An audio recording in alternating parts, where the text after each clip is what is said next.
Welcome back. Today we are talking about the PhD journey. I'll tell you, number one, how the book came about. Number two, I'll tell you what the book is all about. Number three, I'll read maybe a few sentences from the book. And then number four, I'll tell you an exciting promotion coming up on May 21st. So watch out for that promotion. How did this book come about? Believe it or not, all this came as a result of a heartbreak that happened in 2017, mother of all heartbreaks, as we call it in Nairobi, character development, which I think we'll talk about it in another episode sometimes down the line. But today, let's focus on the book. So I was going through this heartbreak, and I think many of you guys can relate if you've gone through a heartbreak. I don't know, it just makes you a different person, and it kind of disorients you, because all of a sudden the routines that you had with your partner is no longer there, and you were disoriented. And that is what I was going through in 2017. It was that bad that I actually had to take a break from the lab. So my advisor one day was asking me, "Hi Gladys, is everything okay in the lab?" We were catching up. And then I broke down. And then he was like, "Is your PhD that bad?" I wish it was my PhD. So I had to be candid. And I told him, actually, it's not my PhD. It's about a heartbreak. And he was so kind. He told me, take 2 weeks off. Don't come to the lab. Go do whatever you like to do to self-soothe, so that when you come back to the lab, you're feeling a little bit stronger. And yeah, I took 2 weeks off to heal, or to start healing from a heartbreak sometime in 2017. A lesson actually for the students, yeah? Look for a good professor. Look for a professor who is, yes, an expert in the field, but also someone who is human, someone who will acknowledge that there are things happening outside your lab self, that life is going on. You're going through happiness and losses outside the lab, and they can relate with that or support you in whatever you're going.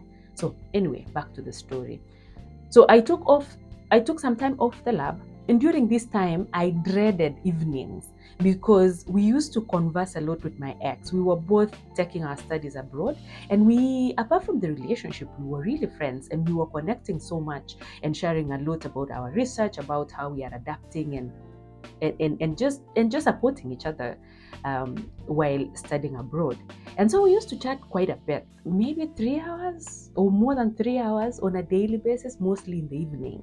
And so during this time when we were no longer in the relationship, those evening times, I dreaded them because I did not know what to do with my 3 hours in the evening. Like, I'm done researching, I've done my hobbies. What should I do with this time? We were in that relationship for a really long time.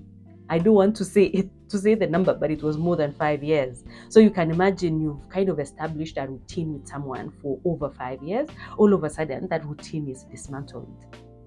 And I was so confused. So it was during this time that my friend suggested 2 things that changed my life: reading and journaling. It was kind of a distracting mechanism, and she suggested that I start reading. I wasn't a reader. I used to read maybe 1 book in 3 years. I really didn't see the need, to be honest. But then in this 2017, I was willing to try whatever mechanism to survive the heartbreak. And so I was like, well, if you suggest that reading will help me, let's go. And so I got 1 book. It was really hard. You know, when it's a new habit, it takes a lot of time for the habit to stick. And I was struggling quite a bit with reading. But nonetheless, I just tried. I 1 page at a time, 1 book at a time. And let me tell you, it's changed my life. Because from 2017, it was supposed to be a distracting mechanism to help me heal from the relationship. But then it's become an addictive, a very positive addictive habit that I've maintained ever since. And from 2017, I was actually checking when I was preparing for this episode. I've read 163 books. I've been trying to target around 20 books per year on the minimum side. And there is this magical power with reading, very difficult to explain. You have to try it to understand it. Reading has this magical way of expanding your imagination. changing your perspectives. It transforms you.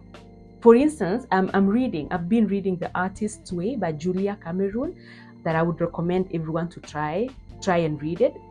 Such a marvelous book. Aside from all that, while you read, you slowly realized that you might actually be an author, that you might actually be able to write your story and make it into a book. That is what happened in my case. I was reading one book one day and I realized I can write my story as well. Like, this could be my story. This could be me writing my story. But then I thought, well, I'm still young. I'm still in my late 20s. So maybe I'll write this memoir in my 40s, in my 50s. But then another tragedy struck in 2017. My friends, when they say when it rains, it pours, it's true. That 2017 was a terrible year for me. I was going through heartbreak and I was starting to slowly heal from the heartbreak. And then in July of 2017, I got bad news that my brother had passed on and I needed to fly back home to Kenya for his funeral. Another life-transforming or life-changing moment for me. It changes you. Losing a loved one, it just changes you. And I remember this key moment when his coffin was lowered inch by inch into his grave. It was a sad, gloomy, it was a rainy afternoon, typical of Olongoruani weather in July. And I was so broken by his death. But do you know what bothered me even the most? That the world would never see his dreams come true. He had these big dreams that he was planning to achieve in his 40s, in his 50s. My brother died close to his 40th birthday. After all that, I was just thinking and reflecting how much we take life for granted. Let me tell you, my life changed, or how I saw life and how I see life now changed because of that. For the first time, death was real, raw, and so close. And I remember making a promise to myself that I should start, as soon as it's possible, I should start writing this book. As soon as I have some time, I should start writing this book. And I feel like we are so entitled most of the time. We keep pushing our dreams into the future. Oh, I'll do this in my 30s, I'll do this in my 40s, in my 50s, as if we are sure that we'll be here. The future is not guaranteed. So as soon as it's possible, I would suggest that you start on your dreams. Make one baby step towards it. So as a result of that urgency that kind of came into my life as a result of losing my brother, 3 years from 2017, I was publishing my first book, The Bold Dream. And I was immediately, that book was done, I was starting to draft the PhD journey, this book we are talking about today. So I started drafting this book in February of 2021. I still remember because I was reading this book again, The Power of Reading. I would suggest that if you're looking for something to jolt you, to give you some excitement and challenge you to push your limits, you read this book, The Miracle Morning. I think that is the name of the book. I was reading that book in February 2021, and literally that is when I started drafting the PhD journey book, because it gave me so much power and that I could actually do a lot in my morning and make my morning miraculous. It's called Miracle Morning. I think that is the name of the book. Anyway, so I started drafting the PhD journey book, or the materials that I was going to put into the PhD journey book. I mentioned earlier that there are two things that my friend suggested that changed my life. It was reading and journaling. And this is where journaling came in. I literally went down memory lane from my journal. I use an online journal. I done my journaling on an online app, which I would recommend actually. Journaling is such a powerful tool as well, by the way. So you can just look for a book or use an online app. You can just Google a journaling app, something like that. Then record your thoughts. I think it's really important to be reflective and record your thoughts and your ambitions and your goals, what you want to achieve, etc., etc. So literally, because I started journaling then from 2017. My first entries, as you can imagine, they were really sad, and I was just writing about this heartbreak, and now I'm feeling sad, and now I'm feeling useless, and now I'm feeling unlovable, and all those things that come from heartbreak. But then slowly they transform into these marvelous reflective goals and ambitions that I wanted for my life, and also just random reflective memories during my grad, because I was in my grad school. So during my grad school, so literally this February of 2021, I opened my online journal, and I went back to my entries during my grad school, and my goodness, I had written so much reflective pieces, and literally from my journal, I had the skeleton for the book. So in a matter of 1 week, the skeleton for the PhD journey book was done. Then the following weeks and months, the entire 2021, it was just mostly now adding flesh to this skeleton and adding some clothing later on. That is pretty much how the PhD journey book happened. And early 2022, I was connected to an amazing publisher who is based in New York. So after that, I chose May 21st of 2022 as my official publication date. And why May 21st? So first of all, May is a very important month for me because it's my birthday month. But then 21st, because I was graduating on 21st of May 2022 for my PhD. Because of COVID, I was to graduate in 2020, summer of 2020, but then it was pushed forward. So anyway, finally, I was graduating 21st of May 2022, and I thought, what a wonderful way to mark my graduation. Like while I'm graduating, I'm also releasing a book about my PhD journey.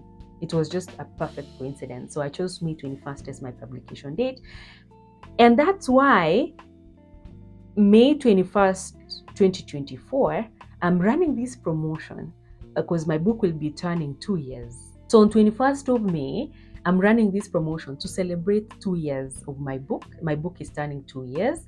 And that's why on 21st of May, 2024, you're going to get the Amazon Kindle version at $0.99 and physical book at $5. The promotion will run 2 days. It will run from midnight of 21st to midnight of 23rd. 2 days. It will be a 2-day promotion just because my book is turning 2 years.